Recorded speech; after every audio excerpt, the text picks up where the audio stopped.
آج آپ کے لیے بہت ہی پیاری حدیث لے کر آیا ہوں، بچوں کے لیے، نوجوانوں کے لیے، بزرگوں کے لیے، جو میدان جنگ میں جا تو نہیں سکے، جو ہتھیار تو نہیں اٹھا سکے، جو کفار کے ساتھ لڑ تو نہیں سکے، انہوں نے کس انداز سے جہاد کیا ہے۔ سوشل میڈیا پر جنہوں نے کلام پڑھے، جنہوں نے دعائیں کی، جنہوں نے صدقہ خیرات کیا، جنہوں نے شاعری کی، جنہوں نے قصیدے پڑھے، جنہوں نے پاک افواج کے لیے موٹیویشن کلام پڑھے، ان کے بارے بہت پیاری حدیث لے کر آیا ہوں، جنہوں نے زبان کے ذریعے جہاد کیا۔ آئیے حدیث سنتے ہیں، روایت کرتے ہیں حضرت کعب بن مالک رضی اللہ تعالیٰ عنہ۔ یہ کون ہیں؟ ان کے بارے میں تعارف ان کا سن لیتے ہیں۔ آپ مشہور صحابی ہیں جن کے متعلق سورہ توبہ کی آیات توبہ نازل ہوئی۔ شورا اسلام میں بڑے پائے کے شاعر ہیں۔ حضور انور کے 3 شاعر تھے، حسان ابن ثابت، عبداللہ ابن رواحہ، کعب ابن مالک۔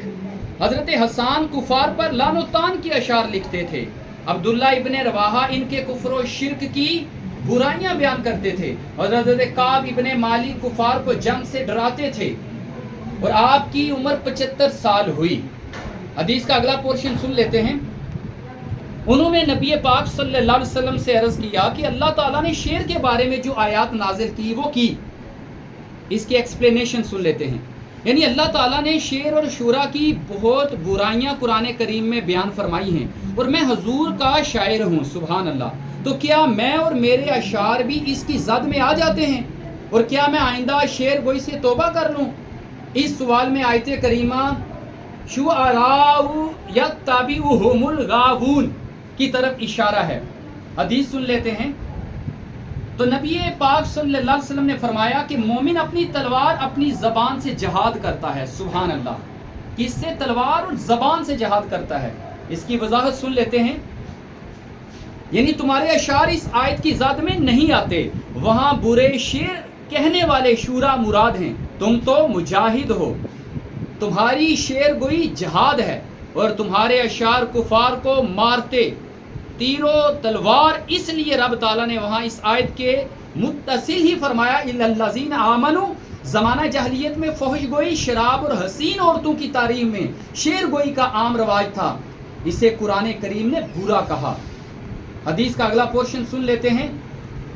اس کی قسم جس کے قبضے میں میری جان ہے، تم اسی شعر سے ان کفار کو تیر کے مارنے کی طرح مارتے ہو۔ اس کی وضاحت سن لیتے ہیں۔ سبحان اللہ، کیا پیارا جواب ہے۔ یعنی مجاہد مسلمان تلوار سے بھی جہاد کرتا ہے اور اشعار سے بھی۔ تلوار کفار نہ ہنجار کے اجسام نہ بکار کو زخمی کرتی ہے، اور تمہارے اشعار ان کے دلوں کو چھلنی کرتے ہیں، تم ان اشعار میں ثواب پاتے ہو۔